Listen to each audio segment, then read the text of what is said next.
میگم برای اینکه بخوای واقعیت رو از کسی بشنوی بهتر عصبانیش کنی، اونقدر عصبانی که قبل از اینکه فکر کنه شروع به حرف زدن کنه. چرا اومدی ماست پرت کردی داخل خاکی؟ بله درسته این اصلا چون که لاک نمیشه. ای پسر بیا اینجا. مادر نذارید که از تو این محل به بچه سال مواد بفروشه. با تو خودت بچه برو بگو گندت بیاد. داستان چه شره؟ نه با برو مال شهر نیستم، برو پی کارت.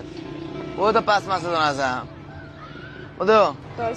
دای سجاد که میگن شمایی؟ کوچیک شما مابجی. ببین هر کی هستی واسه خودت هستی، به ما نمیخوری. برو تا نظرم تشتکات بپره. حیف که تو مرام معرفت ما نیست دست رو زن جماعت بلند کنیم.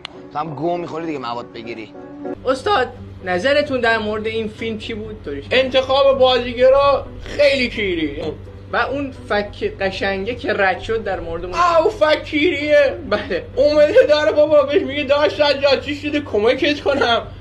بابا که اون یکی باید تو رو کمکت کنه. تو الان کلاه یه کلاه بذاری که زمین مردم برات پول میریزن، تو بخوای کمکی کی بکنی؟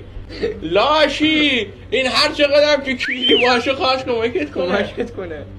برو تا پستون نزنه. نه ماست جمع کرد نه باعث شد اون مواد نفروشه، فقط انگار که اومده بود برینه تو صورت اون فکجه که اومد گفت داشت سجاد چیزی شده.